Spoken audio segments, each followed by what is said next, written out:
El auditorio estaba lleno de luces y de música triunfal. En la pantalla gigante, detrás del escenario, se proyectaban palabras como eficiencia, transformación, nueva era. Yo llevaba más de 10 años construyendo el área más rentable de la compañía. Y sin embargo, mientras subía las escaleras hacia la tarima, sentía que era un extraño en mi propia casa. El nuevo CEO, traje impecable, sonrisa de manual, me recibió con un gesto ensayado. Tomó el micrófono, levantó las manos y esperó a que el público callara. Hoy cerramos un ciclo, dijo con voz solemne. Hemos disfrutado de años de estabilidad, pero el futuro exige cambios radicales. El murmullo creció. Yo ya intuía lo que venía. En nombre de la eficiencia, en nombre de la transparencia, debo anunciar que reestructuramos la compañía. Y este cambio comienza con la salida de... Hizo una pausa calculada, me miró con esa sonrisa vacía y pronunció mi nombre.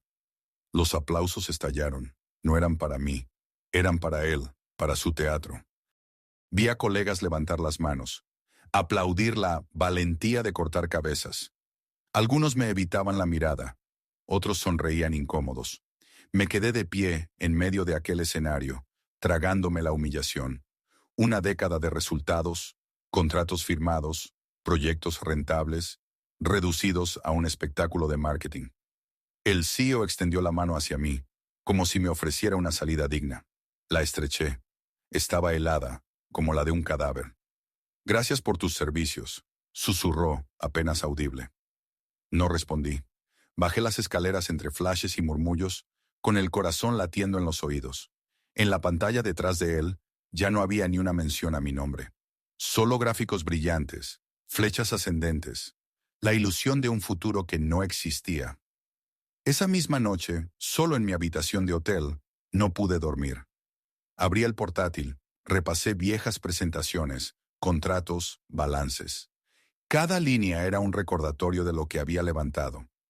Y cada línea ahora estaba siendo borrada, sustituida por la narrativa de un hombre que no había construido nada. Me miré en el espejo del baño, el rostro cansado, los ojos hundidos. Murmuré en voz baja. Te borraron delante de todos. Me dejé caer en la cama. Afuera Madrid seguía encendida, como si nada hubiera pasado. Y entonces sonó mi teléfono. Un número privado. Dudé un segundo antes de contestar. La voz al otro lado era grave, segura. Soy el principal inversor. Vi lo que ocurrió hoy. Y sé más de lo que él cree. Me incorporé de golpe. ¿Qué quiere de mí? Lo que quiero, dijo pausado, es lo mismo que tú. La verdad. Ese hombre ha construido su carrera sobre mentiras. Los balances están inflados. Los productos que anuncia no existen. Tú conoces la cocina desde dentro. Yo tengo recursos. Guardé silencio, con la respiración entrecortada. Si decides unirte a mí, continuó, te garantizo que no solo recuperarás tu nombre, lo borrarás a él, como él intentó borrarte a ti. La llamada terminó con un clic seco. Me quedé sentado con el móvil en la mano y la mente ardiendo. Miré otra vez mi reflejo en el espejo. Ya no era solo un hombre humillado, era alguien con una promesa en el bolsillo. Y mientras la ciudad amanecía, supe que aquella historia no terminaría con mi salida del escenario. Acababa de empezar. El lunes siguiente, la resaca del gran anuncio seguía flotando en los pasillos. En la intranet de la compañía, mi nombre ya no existía. El área que había levantado desde cero aparecía ahora bajo otro título, con un organigrama renovado que respondía directamente al CEO. Ni una línea de agradecimiento, ni una nota de transición, como si nunca hubiera estado allí. Caminé por las oficinas abiertas. Nadie se atrevía a mirarme demasiado. Algunos bajaban la vista, otros se acercaban con frases vacías. Ya sabes, son tiempos de cambio. Seguro que vendrán nuevas oportunidades. Asentía sin responder. Por dentro cada palabra era un clavo más en el ataúd de mi historia. En la cafetería escuché a dos jóvenes ejecutivos hablar entre ellos. ¿Has visto las métricas que presentó el jefe?, decía uno entusiasmado. Si logramos esos objetivos, el crecimiento será histórico. Sí, pero... El otro dudó. Yo trabajé en esos informes y... Bueno, algunas cifras no coinciden. lo cortó el primero. No digas nada. Ahora mismo lo que importa es la narrativa. La narrativa. Esa palabra me quemó en la garganta. Había entregado 10 años de mi vida a resultados reales, a contratos firmados con sudor, y ahora todo se reducía a una historia bonita para impresionar inversores. Esa tarde, encerrado en mi despacho, recibí un correo cifrado. No tenía remitente, solo un asunto. Hablemos. No eres el único que lo sabe. Dudé unos segundos antes de abrirlo. El mensaje era breve. Los números que mostró en el Summit no existen. Los productos en desarrollo son humo. Tú puedes probarlo. Yo puedo ayudarte. Llámame. Adjuntaba un número internacional. Lo marqué con el pulso tembloroso. Una voz grave respondió de inmediato.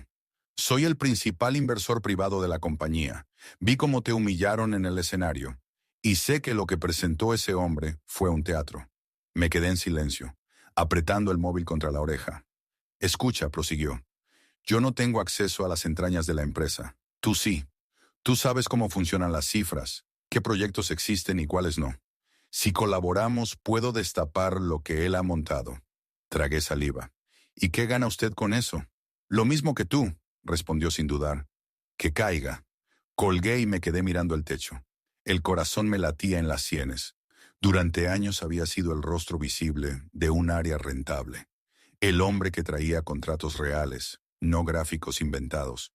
Y de pronto era un nombre borrado, sustituido por promesas vacías.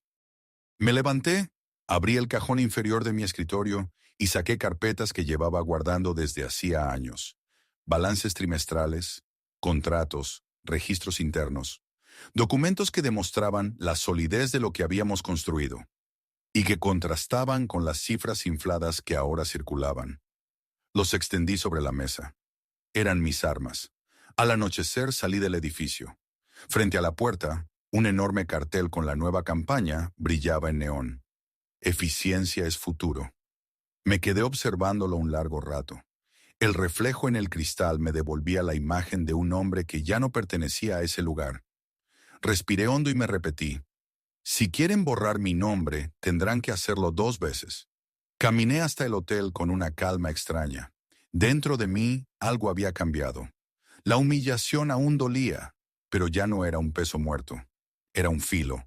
Sabía que no podía devolver los aplausos que me arrebataron en aquel escenario, pero podía hacer algo mejor, arrancarles la máscara delante de todos.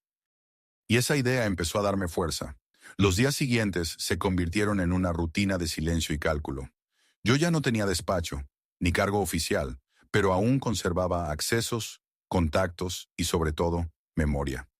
Empecé a revisar documentos que guardaba desde hacía años, balances internos, contratos firmados bajo mi supervisión, métricas comparadas con las que ahora mostraba el CEO en sus presentaciones. Cada línea era una grieta en el castillo de cristal que él intentaba levantar. Una tarde, sentado en el lobby de un hotel con mi portátil abierto, recibí un mensaje de Marta, mi antigua asistente. Necesitamos hablar.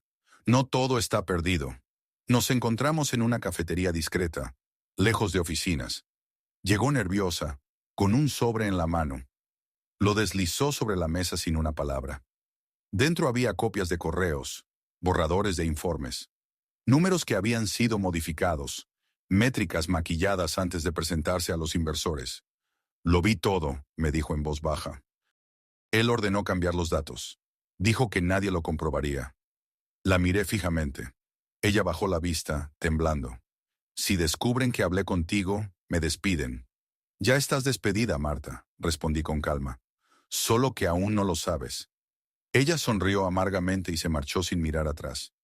Esa misma noche, recibí otra llamada del inversor. ¿Tienes algo?, preguntó.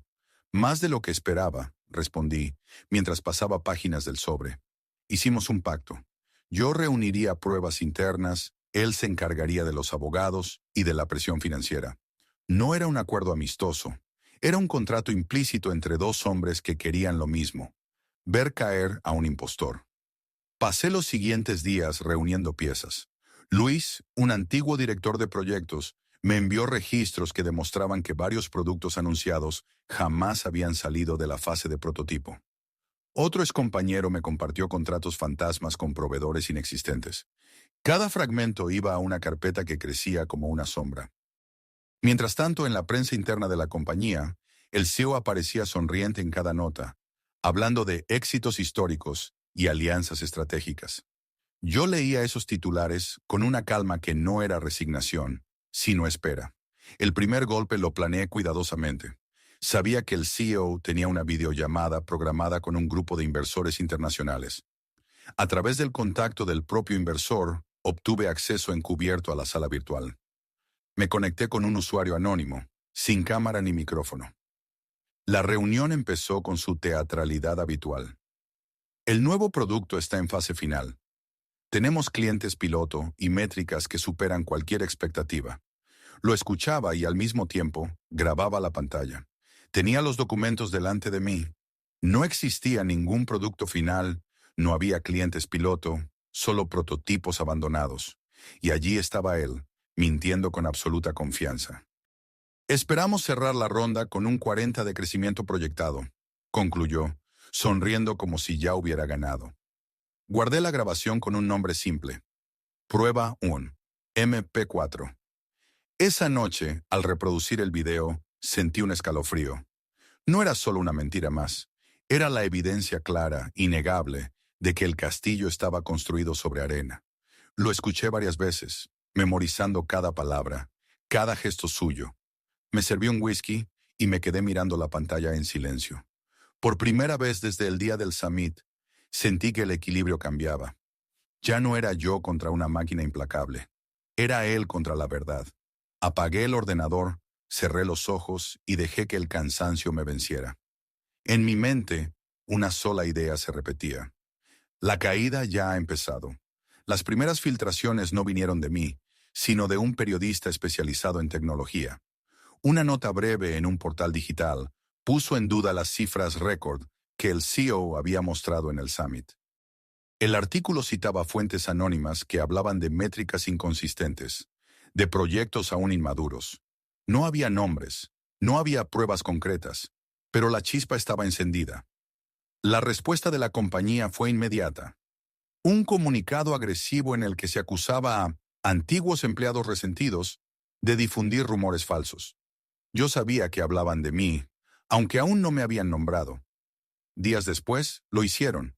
En un correo interno masivo, firmado por Recursos Humanos, se insinuaba que yo había sido apartado por irregularidades en la gestión de presupuestos.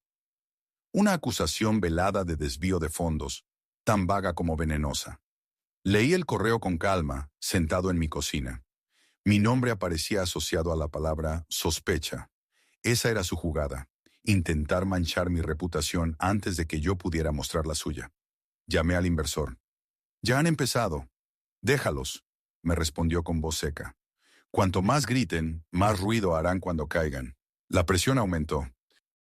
En redes sociales, perfiles falsos repetían la versión de la empresa. Que yo era un directivo obsoleto, incapaz de adaptarme, con cuentas poco claras. Algunos antiguos colegas, por miedo o conveniencia, se unieron al coro. Esa noche, me miré al espejo. La rabia me hervía en la garganta. Estuve a punto de contestar públicamente, de gritar mi inocencia, pero respiré hondo. No, no era el momento. Había aprendido que la venganza no se gana con palabras, sino con hechos. Mientras tanto, seguía recolectando pruebas. Marta me entregó copias de presentaciones internas, con mis proyectos firmados con su nombre. Había intentado borrarme de la historia no solo con discursos, sino con documentos oficiales. «Míralo», dijo ella, señalando la firma digital en una diapositiva. «Tu trabajo, tus cifras, ahora bajo su autoría». «Perfecto», respondí, guardando la copia en mi carpeta. «Cada falsificación es una bala». La batalla se volvió abierta cuando recibí una citación judicial.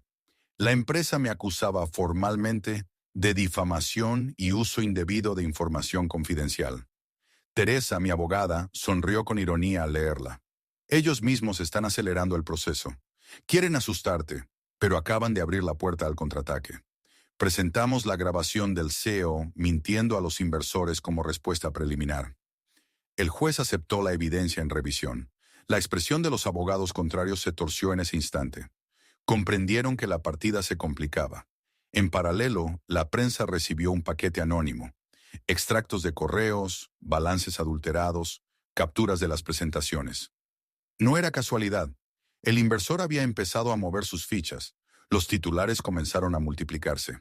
¿Existen realmente los productos estrella de la compañía? Cifras infladas, promesas huecas, dudas sobre el nuevo liderazgo. El CEO reaccionó con furia. Convocó una rueda de prensa de emergencia en la que me señaló directamente. Un exdirectivo resentido está intentando destruir lo que con tanto esfuerzo construimos, dijo con su sonrisa ensayada. Vi la transmisión desde mi piso, con un vaso de whisky en la mano, y por primera vez no me dolió escucharlo, porque mientras él hablaba, yo ya tenía en mis manos el arma definitiva. Un dossier con fechas, firmas, contratos inexistentes. Esa noche llamé al inversor. Está debilitado, le dije. Solo necesitamos el momento exacto. Ese momento llegará en el Consejo Extraordinario, respondió él, y allí no habrá público ni aplausos. Solo hechos. Colgué. Caminé por la sala oscura, con la ciudad brillando al otro lado de la ventana. Ellos habían intentado enterrarme bajo sospechas y ruido. Yo iba a enterrarlo bajo la única verdad que no se puede borrar, la suya propia, firmada con su nombre. El Consejo Extraordinario fue convocado con urgencia. Oficialmente para evaluar la estrategia y responder a las preocupaciones del mercado. En realidad, todos sabíamos lo que estaba en juego. La reputación del CEO pendía de un hilo. La víspera, Teresa y yo repasamos el dossier. Eran casi 100 páginas. Correos con órdenes de inflar cifras, contratos firmados con proveedores inexistentes, presentaciones en las que mi nombre había sido borrado y sustituido por el suyo. Y en el centro la grabación. 20 minutos de él mintiendo a inversores sobre un producto fantasma. Esto no es un ataque, dijo Teresa, mirándome a los ojos. Es un espejo. Él mismo se destruirá cuando vea su reflejo. Asentí. No sentía nervios ni rabia. Sentía algo más frío, la precisión de un cirujano antes de un corte. El día de la reunión, el edificio brillaba con la arrogancia de siempre. Pantallas gigantes en el lobby, eslogans luminosos, recepcionistas sonrientes. Subí en silencio hasta la sala del consejo. Allí estaban todos, los directivos alineados, el CEO en la cabecera, y a su lado, el inversor con rostro impenetrable. El CEO tomó la palabra con su teatralidad habitual. Hemos enfrentado ataques recientes en la prensa, fruto de resentimiento y malas interpretaciones. Quiero que hoy quede claro que seguimos siendo una compañía sólida, con proyecciones históricas. Pasó a mostrar diapositivas llenas de gráficos ascendentes. Mientras hablaba, algunos consejeros asentían, otros evitaban la mirada. Yo permanecía en silencio, con el dossier cerrado frente a mí. Cuando terminó, el inversor intervino. Agradecemos la exposición, pero antes de continuar, debemos revisar ciertos documentos que han llegado a mi poder. Se hizo un silencio denso. El inversor deslizó hacia el centro de la mesa una carpeta idéntica a la mía. Yo abrí la mía en paralelo. Las páginas se reflejaron como dos espejos. ¿Qué es esto?, preguntó el CEO con un hilo de voz. Teresa tomó la palabra.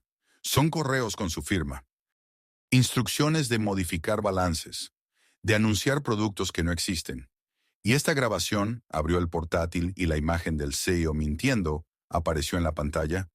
Muestra con claridad cómo engañó a inversores en una reunión oficial. El CEO palideció. Intentó sonreír. Eso es un montaje, un ataque personal. Pero nadie lo escuchaba. Los consejeros miraban la pantalla con los ojos fijos, algunos tomando notas, otros murmurando entre ellos. El peso de la evidencia era insoportable. La reunión se volvió un juicio. Preguntas cortas, respuestas evasivas. Cada mentira que intentaba pronunciar quedaba atrapada en los documentos frente a él. Yo no hablaba mucho, solo señalaba fechas, firmas, cifras que se contradecían. Cada gesto mío era un recordatorio de lo que había intentado borrar. Al final, el presidente del consejo levantó la voz. Basta. Las pruebas son irrefutables. Votemos. Uno a uno, los consejeros levantaron la mano. Unánime. El CEO quedaba destituido de forma inmediata. Salió de la sala escoltado por asistentes, con el rostro desencajado. No hubo aplausos esta vez, ni frases de despedida. Solo un silencio helado que lo acompañó hasta la puerta. Me quedé sentado, con el dossier aún abierto frente a mí. El inversor me observó y dijo en voz baja: «Ya está hecho, ahora te toca decidir qué hacer con lo que queda». Asentí. No había euforia, no había triunfo. Solo el peso de un cadáver corporativo sobre la mesa. Esa noche, de vuelta en mi piso, encendí la lámpara del escritorio y extendí el dossier. Miré cada página como quien revisa cicatrices. Yo no lo había destruido. Él se había destruido solo.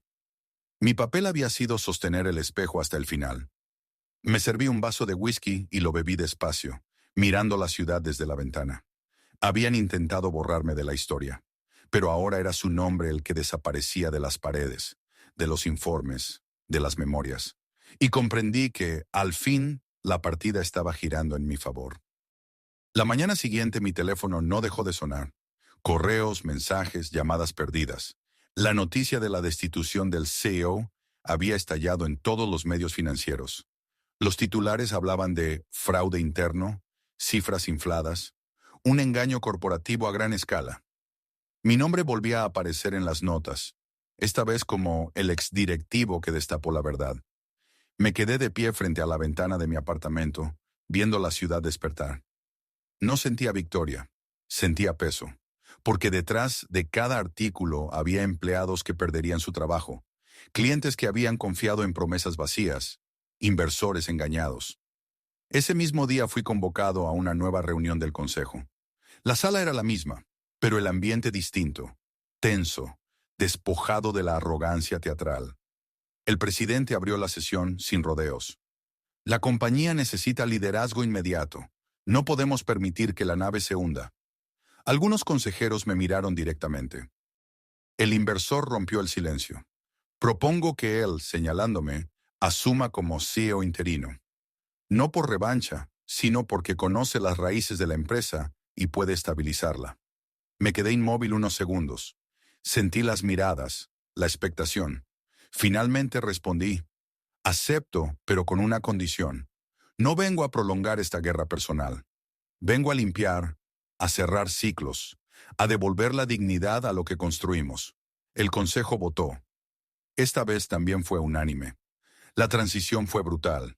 En cuestión de horas, pasé de ser un hombre borrado a sentarme de nuevo en la silla más alta. No había ovaciones ni música, solo correos urgentes, informes de crisis y llamadas con clientes enfurecidos. Recorrí las oficinas. Los pasillos estaban en silencio, como si alguien hubiera apagado la energía del lugar. Muchos empleados evitaban mi mirada. Otros me saludaban con tímido respeto. En la cafetería, alguien murmuró: «Ha vuelto». No respondí. Solo caminé hasta mi antiguo despacho. Lo habían vaciado, redecorado, convertido en un espacio de diseño frío. Me senté en la silla, apoyé las manos en la mesa y respiré hondo. Pasé las siguientes semanas desmantelando la farsa. Revisé contratos, cancelé proyectos inexistentes, envié comunicados claros a los clientes. Sin maquillaje, sin promesas huecas. Cada decisión era dolorosa, porque implicaba reconocer la magnitud del daño.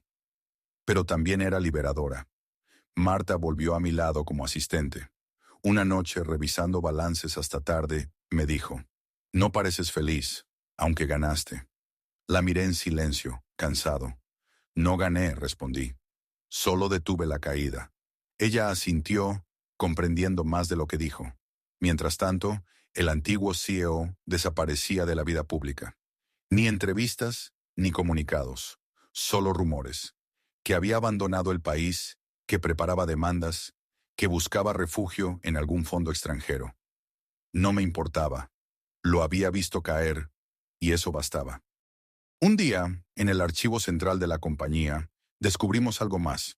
Carpetas con mi nombre tachado de patentes y proyectos. Él había intentado reescribir la historia oficial, borrar mi autoría de los documentos fundacionales. Me quedé mirando esas hojas en silencio largo rato. «¿Qué hacemos con esto?», preguntó Marta. Cerré la carpeta con calma. «Lo guardamos. Ya habrá un momento para usarlo». Las noches en mi apartamento se volvieron un ritual.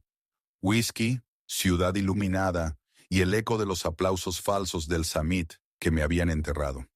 Pensaba en lo irónico que era. Yo no había buscado venganza abierta. Solo había sostenido un espejo. Y aún así, ese espejo había reducido a polvo a quien quiso borrarme. Miré el reflejo de mi rostro cansado en la ventana y me dije en voz baja: no se trata de volver a ocupar la silla. Se trata de que mi nombre ya no pueda ser borrado nunca más. El interinato era temporal. Lo sabía. Pero también sabía que lo que quedaba de la compañía llevaba mi marca. Y esta vez ni discursos ni eslogans podrían taparla. El Consejo Extraordinario de Cierre se celebró un viernes por la mañana. No era un evento público ni un show con luces como aquel Summit de mi humillación. Era una sala rectangular, alfombra gris, carpetas apiladas y rostros tensos. Yo presidía la mesa, aunque todavía llevaba el título de interino.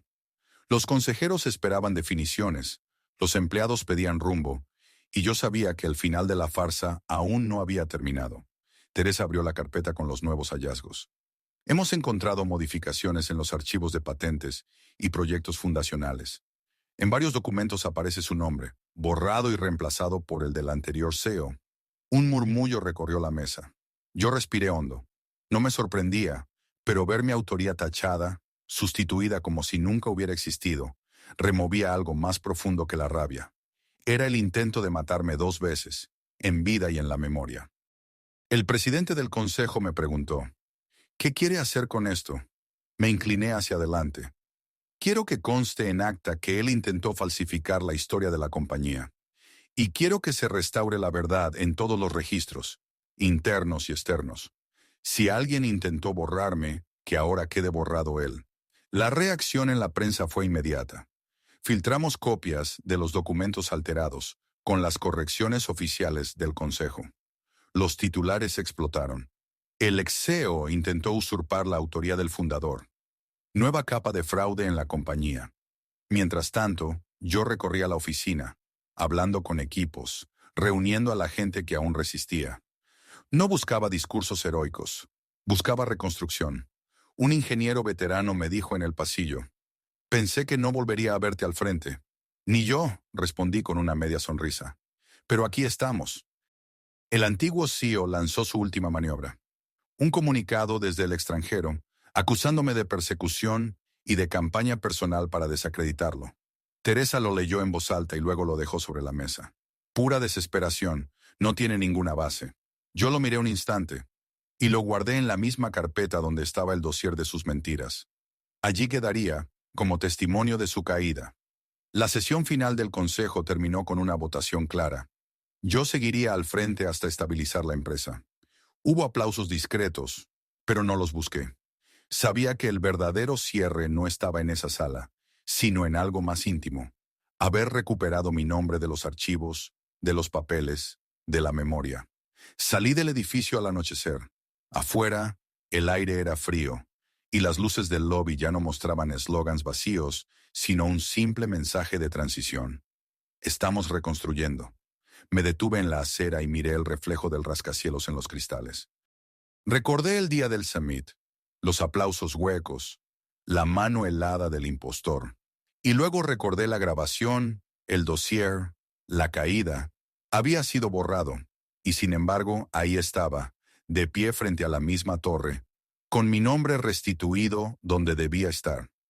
No levanté los brazos, no celebré. Solo pensé: así es como se acaba una farsa. No con gritos, sino con silencio y hechos. Encendí un cigarrillo, inhalé despacio y me alejé caminando por la avenida, sabiendo que lo esencial ya estaba cumplido. Él había desaparecido de la historia, y yo, por primera vez en mucho tiempo, volví a ocupar mi lugar en ella. Semanas después, los titulares ya se habían enfriado. El escándalo ocupaba apenas una esquina en los periódicos, sepultado por nuevas crisis, nuevas noticias.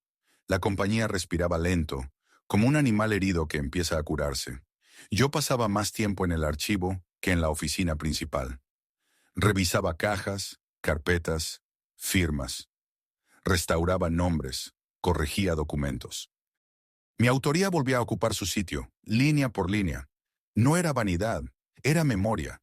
Y la memoria, comprendí, es lo único que vence al olvido.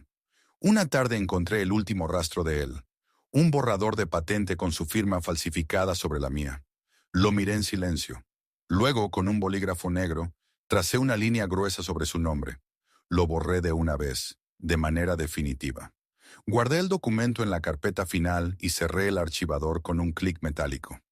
El eco en la sala fue seco, contundente. Salí al balcón del piso donde vivía. Desde allí se veía el rascacielos de cristal, todavía con luces encendidas, aunque ya no me pertenecía. No importaba. Lo que me habían intentado arrebatar había vuelto. Mi nombre, mi historia, mi lugar. Encendí un cigarrillo y observé cómo el humo se mezclaba con el aire frío de la noche. No había público, ni aplausos, ni venganza explícita. Solo un hecho. Lo habían querido borrar. Y ahora era él quien ya no existía en ninguna parte. Apagué el cigarrillo en el borde de la barandilla. Me guardé las manos en los bolsillos y me quedé mirando la ciudad en silencio.